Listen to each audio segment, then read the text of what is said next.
পৃষ্ঠা 85। জীবন এখন। 2017 সালের 19শে জানুয়ারি কেকার মা মারা যাবার পর কেকা অবসাদে ভুগতে থাকে। কোনো কিছু করতেই কোনো আগ্রহ বোধ করে না। তার স্বামী অরূপ তাকে নানাভাবে বোঝানোর চেষ্টা করেন, কিন্তু মুখে বলা এক আর মেনে নেওয়া আর এক। মা চলে যাবার পর মুনি নিত্যদিনের সব কাজকর্ম করে ঠিকই, কিন্তু মন ভারাক্রান্ত থাকে। মন বসাতে পারে না কোনো কাজে। বাড়ির প্রতিটি আনাচে কানাচে মায়ের স্মৃতি ছড়িয়ে, ঘরের প্রতিটি জিনিসে মায়ের ছোঁয়া অনুভব করে। সকালে উঠেই মায়ের কথা যেন কানে বাজে, কি রে মুনি, স্কুল যাবি তো? মায়ের সাথে সেই সব হাসি ঠাট্টা খুনসুটির দিনগুলো কেমন নিমেষে অতীত হয়ে গেল। অফিস থেকে আর মাকে ফোন করার ব্যাপার নেই। পড়ন্ত বেলায় অফিস থেকে বেরোলে মনে পড়ে মা কেমন হাপিত্তেশ করে বসে থাকতেন তার আসার অপেক্ষায়। সারাদিনের পর তাকে দেখলেই মুখ কেমন উদ্ভাসিত হয়ে উঠত। চোখে না দেখতে পেলেও কেকা মনে মনে অবশ্যই উপলব্ধি করতে পারত সেটা। বাড়ি ঢুকে কেমন ফাঁকা ফাঁকা লাগে তার এখন। কত কাজের পাহাড় ছিল সে সময়, আর এখন যেন কোনো কাজই নেই। এক বিরাট শূন্যতা গ্রাস করে মুনিকে। 2017 সাল এই শোকতাপের মধ্যে দিয়েই কাটতে থাকে। কেকার স্বামী অরূপ কেকাকে খুব ভালোবাসেন। কেকার এই কষ্ট তাকেও ভীষণ পীড়া দেয়। তিনি কেকাকে এই মানসিক অবস্থা থেকে বের করে আনার জন্য প্রস্তাব দেন, চলো আমরা একটু বেরিয়ে আসি, তাহলে হয়তো তোমার মনটা একটু ঠিক হবে। পৃষ্ঠা 86। সেই কথা মতো তারা চাঁদিপুর পুরী বেড়াতে যায় গাড়ি করে। পুরীতে জগন্নাথ দেব দর্শন করে আর সমুদ্র দেখে কেকার খুব আনন্দ হয়। আবার মা বাবার সাথে পুরী ঘুরতে আসা স্মৃতি তাজা হয়ে ওঠে। সেবারও তার মন ভালো করতে মা বাবা সঙ্গে করে নিয়ে এসেছিলেন, কিন্তু এবার সে তার স্বামীর সাথে এসেছে। এটা এক আলাদা রোমাঞ্চকর অনুভূতি। মন ভরে গেছে কেকার। যেমন আনন্দ পেয়েছে জগন্নাথ দেব দর্শন করে, তেমন আলাদা আনন্দ পেয়েছে সমুদ্র দেখে। সমুদ্রের এই বিশালতা আর গভীরতার কাছে মানুষের এই দুঃখ কষ্ট বড্ড তুচ্ছ মনে হয়। জীবন অনেক বড়, এটা সমুদ্রের সামনে এসে উপলব্ধি না করে উপায় নেই। কেকা নিজেকে আবার গুছিয়ে নিতে চেষ্টা করে। মাঝে মাঝে কেকার বাড়িতে কাজের লোকেরাও ছুটি নেয়। 15 দিন, কখনো 1 মাস হয়ে যায় দেশে চলে গেলে। কেকারা একা হয়ে যায়, বেশ অসহায় বোধ করে। কেকা বিশেষ রান্না পারে না। ম্যাগি, ডিম সেদ্ধ, চা, কফি এইসব টুকিটাকি করতে পারে। কেকার স্বামী খুব সহযোগিতা করেন তার সাথে, যতটা পারে হাতে হাত লাগিয়ে সাহায্য করেন। তবে মোবাইল প্রযুক্তিকে কাজে লাগিয়ে খানিক তাদের সমস্যার সমাধান হয়। তাদের মোবাইলে টকব্যাক সফটওয়্যার লোড করা থাকে। টকব্যাক সফটওয়্যারগুলো স্ক্রিনে যা লেখা থাকে পড়ে দেয়। বিভিন্ন খাবারের অ্যাপ ইনস্টল করে তারাও নানান রেস্তোরাঁ থেকে খাবার অর্ডার দেয়।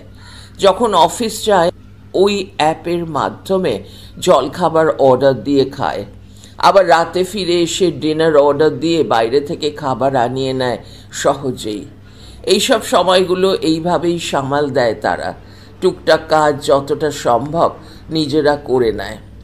অবসর সময়ে কেকা প্রায়ই স্মৃতির আলপথ বেয়ে সেই সব দিনে ফিরে যায় যখন তাদের ঘর ভর্তি লোকজন ছিল। বাবা মা দাদা ঠাকুমাকে নিয়ে গমগম করত বাড়ি। কত মধুর স্মৃতি। কেকার রাঙ্গা মামুর কথাও আজকাল খুব মনে পড়ে। তিনি অনেক সময় কেকাকে স্কুল থেকে নিয়ে এসেছেন। কেকাকে খুবই স্নেহ করতেন মামু। একাকিত্ব গ্রাস করে কেকাকে। সে অরূপকে বলে, দেখো আমরা কত একা হয়ে গেছি। আগে কত মানুষজন ছিল আমাদের পাশে, মা বাবা ঠাকুমা। আপনজন বলতে খুব কম মানুষই রয়েছে এখন আমাদের সঙ্গে। আগে কিভাবে জীবন কাটিয়েছি আর এখন কিভাবে জীবন কাটাই। পৃষ্ঠা 87। কিন্তু অরূপ খুব বিচক্ষণ মানুষ। ইতিবাচক চিন্তাভাবনা নিয়েই বাঁচেন। তিনি কেকাকে নানা রকমের অডিও বুক দেন। এগুলো ভালো বই, মন দিয়ে শোনো, জীবনকে এক অন্য দৃষ্টিভঙ্গি দিয়ে উপলব্ধি করতে পারবে। অরূপ খুব প্রকৃতি প্রেমিক। মাঝে মাঝেই ওরা বেরিয়ে পড়ে গাড়ি করে। 2018 সালে আবার তারা বেড়াতে যায় সারনাজের সাথে কর্বেট ন্যাশনাল পার্ক। কেকা আর অরূপ বিমানে করে দিল্লি চলে আসে। সেখানে সারনাজকে সঙ্গে নিয়ে তারা কর্বেট ন্যাশনাল পার্ক ভ্রমণ করে। সে যেন এক আলাদা অভিজ্ঞতা। বাঘ তো কেকারা চোখে দেখতে পাচ্ছে না, কিন্তু সবাই যখন বলছে বাঘ দেখা যাচ্ছে, ওই দেখো বাঘের লেজ দেখা যাচ্ছে, তারাও সমানভাবে রোমাঞ্চিত হচ্ছে।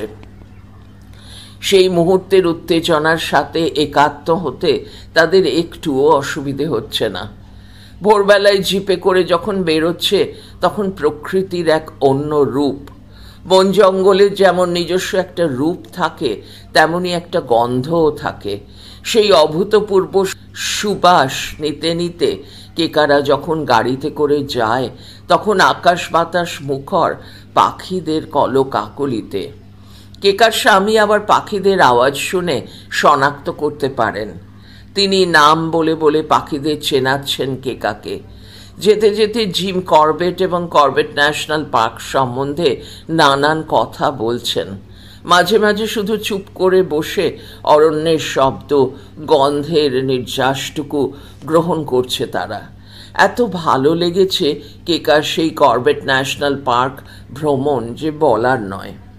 এইভাবে কেকার স্বাভাবিক জীবনে ফিরে আসে। মাঝে মাঝে তারা এদিক ওদিক ঘুরতে যায়, কখনো বা কোনো সাংস্কৃতিক অনুষ্ঠান দেখতে যায়, আবার মন চাইলে ভালো রেস্তোরাঁতে গিয়ে খাওয়া দাওয়া করে আসে। এইভাবে দুজনে মিলে জীবনটাকে উপভোগ করার চেষ্টা করে। অনেক ঝড় ঝঞ্ঝা প্রতিকূলতা জীবনে আসে, কিন্তু কেকা কখনো দমে যায় না। চোখে তো ছোটবেলা থেকেই কেকা কম দেখে, কিন্তু 2014 সালের পর থেকে তার পাও খুব দুর্বল হয়ে পড়ে। কেকার ভালো করে হাঁটতেও অসুবিধে হয়। কেকার পায়ে একটা নিউরোলজিক্যাল সমস্যা ধরা পড়ে, ফলে সে খুব ধীরে ধীরে হাঁটা চলা করে।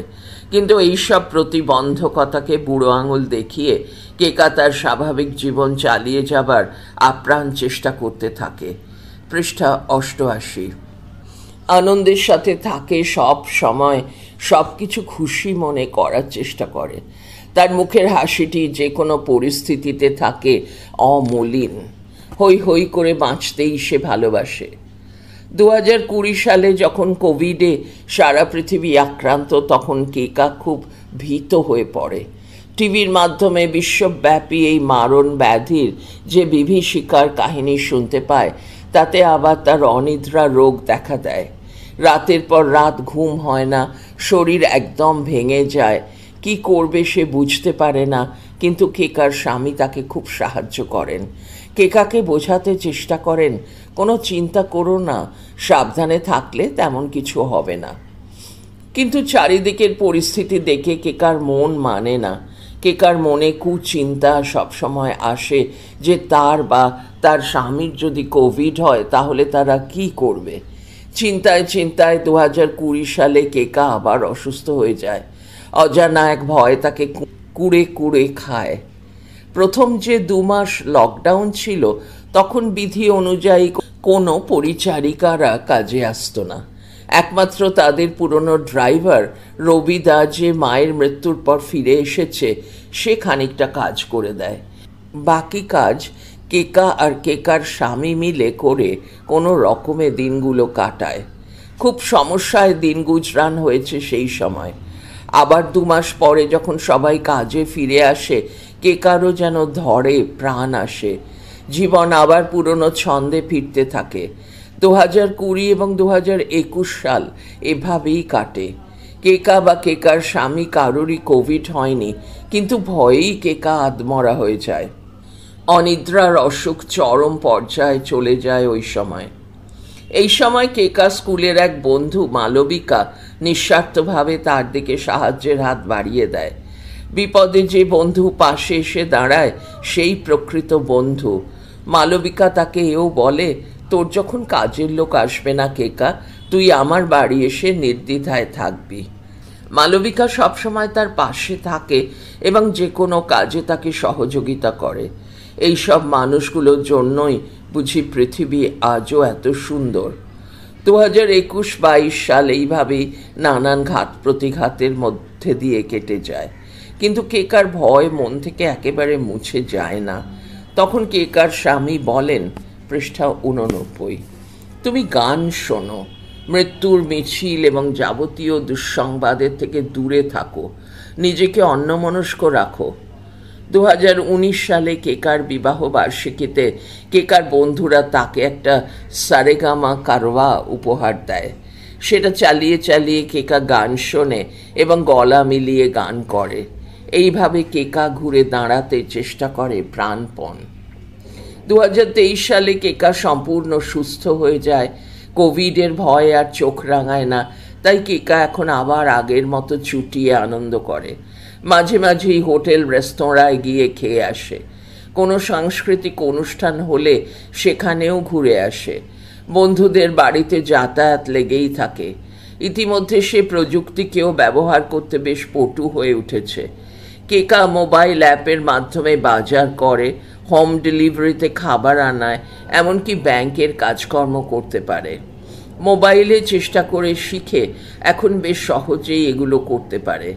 স্বামী তাকে সম্পূর্ণ সাহায্য করেছে স্বাবলম্বী হতে। তার স্বামী দৃষ্টিহীন হলেও সব ব্যাপারে খুব পারদর্শী, সব কিছু স্বাধীনভাবে করার ক্ষমতা রাখেন। 2023-এ কেকারা আবার বিমানে করে সারনাজের কাছে দিল্লি যায়। সারনাজ নিজে গাড়ি চালিয়ে তাদেরকে নিয়ে দেরাদুন, মুসৌরি বেড়াতে যায়।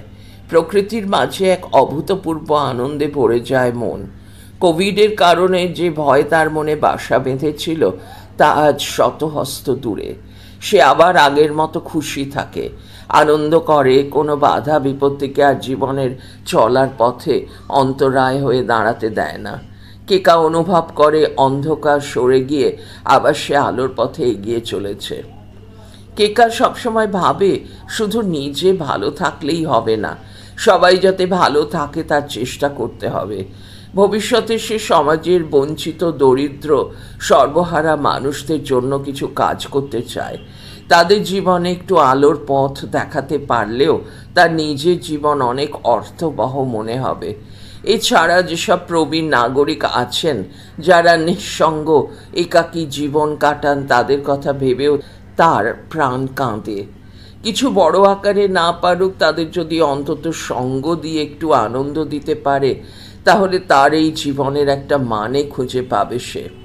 কেকার সবসময় মনে হয় তার জীবন তখনই সার্থক হবে যখন সে অন্যের উপকারে লাগবে, অন্যের মুখে হাসি ফোটাতে পারবে। পৃষ্ঠা 90। পরবর্তীকালে কেকার এই দুটো কাজ করার খুব ইচ্ছে। এক, বঞ্চিত অবহেলিত শিশুদের জন্য কিছু কাজ করা, আর প্রবীণ নাগরিকদের জন্য কিছু করা যাতে তারাও আনন্দে দিন কাটান। প্রায়ই এইসব নিয়ে কেকা ভাবে যাতে তার এই মানব জীবন সার্থক হয়। এখন সে চাকুরিরত, কিন্তু অবসর জীবনে সে নিশ্চয়ই তার এই ইচ্ছেগুলোকে বাস্তবায়িত করবে। কেকার সবচেয়ে বড় গুণ, সে কখনো কোনো কিছুতে ভয় পেয়ে পিছিয়ে যায় না। ছোট থেকেই প্রতিকূলতাকে জয় করে এগিয়ে যাওয়াই তার জীবনের ব্রত। তার এই ইচ্ছে পূরণে অরূপেরও সায় আছে পূর্ণ মাত্রায়। দুজনেই যেন দুজনের পরিপূরক, একে অপরকে এত ভালো বোঝে বলে দুজনের জীবনে চলার পথ এত উপভোগ্য হয়ে উঠেছে। স্বামী মানুষটিও বড় ভালো।